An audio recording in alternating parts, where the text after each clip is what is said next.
Hey,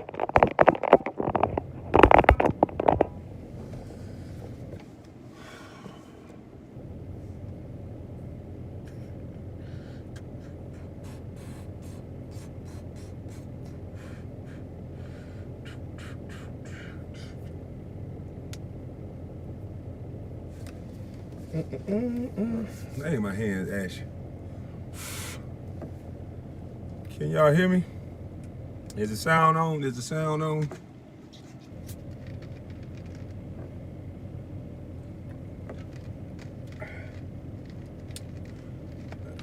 Is the sound on? Good morning, good morning, good morning. Or, I don't know what time it is, afternoon. But they told them 2 minutes. Now, I ain't gonna curse on the first part. I probably ain't even gonna curse today. Cause it's just sad, man. I'm new to this YouTube thing. And a dude that I thought I was cool with is now, dragging my name through the mud. So I've done nothing but respect this guy. I've even shouted him out when I go live. But it's something that's interesting that I heard him say. He said, I'm the one help you start your YouTube career. And I'm like, wait a minute. Let me think back of how I even got in contact or even met this dude. The only reason why I know Tommy is because a video that I made on my Facebook that Jada Black, that Pro Basketball Updates, that Carcino, that a lot of other people used the video and they made actual money off a video that I put on Facebook that got shared it got like over 300,000 views and it got shared a couple 100,000 times. So I know you because I broke the internet just on Facebook previously. And that's how you got in contact with me. That's how we talk. And then now I broke the internet again. And now somehow you trying to talk to me and I owe you something. But I'm just confused. How did we become such good friends when the only 2 times I've talked to you really is something that I've done? Those were my words out of my mouth. The only thing that I ever gave you credit for and I respected you for is the fact that you had enough kahunas to say the things that we all were saying. We were just saying them in the barbershop and not online. So it's almost like you want to stand on my shoulders. The stuff that you were saying was crazy. And you kind of exposed yourself and pretty much showed that you didn't do any research, because you said that I'm going around bothering people, that I'm going around bothering Jack. And Matt Barnes invited me to his penis, sir. So what I was doing, sir, was trying to disrespect him in the best way I could so he can challenge me to what he did challenge me to, which was a boxing match. And then I countered that boxing match and said I wanted to jump up and down on his ass like a trampoline because I ain't no motherfucking boxer.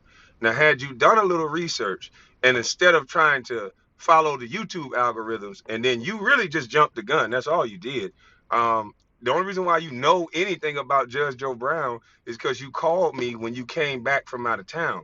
And when you called me when you came back from out of town, I told you I had emailed Judge Joe Brown, and I think I'm getting him on the show Friday. And I'm the one said, maybe we can bring you on. I never said, yes, we're going to bring you on, because I had to think about it. Judge Joe Brown talk enough for 3 people. So what was your role and what was your purpose going to be? But instead of you waiting and trying to act like you just over me and you helped me, because you really didn't. There was things on my YouTube that I didn't even know until Star called me yesterday and told me. You acting like you gave me so much YouTube advice and you helped me out. I wasn't even monetized in the way that I should have been, where I could be monetized overseas and abroad. It was things that I did not know and how to protect my channel that Star talked to me about, not you, sir. And I'm still not going to disrespect you, because I can kind of see now what you're doing. If you can't make money with somebody, you're going to do what you always do, be the king of controversy, and you're going to make some money off of them either way it go. And that's sad, because I was a real ally. This bus ass dude, you had my cell phone number. And I noticed you ain't highlight the fact that I told you, man, because I'm a dude that be by himself. I might jump on my tractor. I might not have my phone. I might go to sleep, which I did go to sleep. I don't want to hear niggas calling my phone all the time, talking all that tough shit. I turned my phone on, do not disturb, and I took a nap. Told you about it. You exposing text messages. That's what women do. I didn't disrespect you in any of those text messages. So to put a text message up and change the narrative, to me, that's crazy. And not one time, Tommy, have you talked to me and said, where are you going with this thing? Where are you going with this? I see you done blew up, and I done seen you say several different things. Where are you trying to get to? You never asked me that one time. Because if you did, you would have known that this wasn't about no goddamn basketball, sir. Did you see the interview last night? Huh? You want to use your platform to argue with niggas. I'm not finna do that. This the last time I'm finna say anything about it. I'm gonna let you tell people, because this is what you do. You gonna tell people all this other shit and pretend like we were so close, because you could tell you was in your feelings, because ain't nowhere in the hell some man that I only talked to through text 2 times in 2 years, damn near, a year and a half, that's gonna make me not want my daughter to come over. You was in your feelings. And you should have got out your feelings and talked to me like a man, and I would have let you know we can do one the next day. And that was just been as simple as that. I don't owe you a motherfucking thing. You made money off my videos. I've cashed at you money. How much money you cashed at me? You wasn't talking about coming on my platform. You was trying to get me to come onto your platform to do what, Tommy? Come on now, so stop it. I had some valid points in my last video. Most celebrities stay the fuck away from you. I shouted you out twice, two, three, 4 times.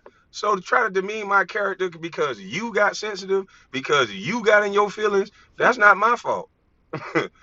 That's not my fault. I don't owe a nigga nothing. That's why I be by myself. It ain't nail motherfucker in this car. You make money off my content that you pull off Facebook that I could have been putting on YouTube the entire time. And there's several videos I've done, sir, that Jada Black and these YouTubers that I named, that they can vouch for me, that they've made money off my content, sir, that I was putting on Facebook, sir. So it's a damn shame how all of a sudden nigga go to YouTube and now everybody want to find a reason to fight with them. Like, I'm not here to fight with you niggas. I'm here to do what I'm doing. Shout out to King Randall. Y'all let King Randall know. I'm gonna try to email him or hit him on Instagram. I think it'll be important to do an interview with King Randall and bring a platform that's my size to get this brother to finally be able to speak and tell us why he thought of this. And I heard that they're trying to block off his schools from opening up, and I would like to find out why. And so instead of getting him on a platform and changing the narrative and not letting him speak and asking him other questions about things that have nothing to do with this young man's vision, please let him know that he can email me, or I'm gonna try to reach out to him when I get home, because that young man has a hell of a story, and he shouldn't have been disrespected by, in my opinion, another elder. See, we got to get elders that know their lane and not competing with young people, you know. And so that's what I'm about. I'm not here to tear people down and do all that. I know you tried to say that, but the people who spoke about me, I spoke about them. And then the stuff you was coming up with, I'm jealous the way Matt Barnes look. Dude, you got videos on the internet where you talking about the way men look and calling them light skinned and doing all the same things. So you just reaching, bro, and that's crazy. And I'm still not gonna disrespect you. But I don't like no man standing on my shoulders. You did not come up with Mama's Cooking. My mama came up with Mama's Cooking, and she been putting Mama's Cooking on me. And you gonna find out why you didn't meet me about 20 years ago. Cause Tommy, you smart enough to ask. Wait a minute, let me do a little research. Why were they sending a sports analyst to goddamn college campuses all over the world? Has it ever been happened? Has it ever happened before? Is this the only bus that they've sent around an analyst to college campuses? Because if it is, there's something to look at. If it's not, cool. That's just what happened to all buses, you know. But it's funny how this bus done came to the internet and everybody eating off the bus train. Because this wasn't about no goddamn basketball. This was about respect. And this is exposing how no one seems to be able to respect anyone anymore. Everyone's talking with an effeminate tongue, trying to stand on top of other men. Well, I don't like to be stood on. Judge Joe Brown didn't stand on me. He said, I want to be your mentor. started stand on me. He said, let me help you, young brother. I can see where you're deficient. I had situations where I couldn't even get the stream yards to act right. So these brothers are actually being elders, not somebody who, as soon as they don't get their goddamn way, they hiding in the bed for 2 days, don't even want their own goddamn daughter, and then come out ranting and raving and showing text messages where a young man never disrespected you. And I'm still not. Like I said, my mama taught me to respect my elders, but she also taught me to get away from the ones that was jealous of the young ones. And you, sir, you didn't do any research behind anything that you were saying. You just started saying it. You were actually crying about Kevin Samuels not mentioning your name, but then niggas gonna exclude my name out of a factual trade, and then I can't mention it. After 20 years, I can't call niggas that I played with on the team and mention, hey, bro, that's wrong. You tripping. Then these niggas double down, talk gangster 1 minute, and now you talking gangster, talking about you ain't gonna pull up to my house. Well, I never told these gentlemen I was gonna pull up on them. When the nigga made the post talking about he gotta look me in my eyes, I told him, okay, I'll bring these eyes to you. That's what I told him. I bring these little beady ass eyes right on to you. And then when that little Becky with the good hair said he wanted to box, I just countered, cause can't no man tell me what to do. I ain't gonna box, but I jump up and down on your ass like a trampoline though. So that's enough for the hate. Y'all can miss me with all that hate. I'm here for a different reason. I'm gonna shout out King Randall, and I'm praying that this young brother can come on today. But if he can't come on today, anytime you available, sir, my platform is yours. And y'all let him know I said that. Y'all spread some love with some positive shit.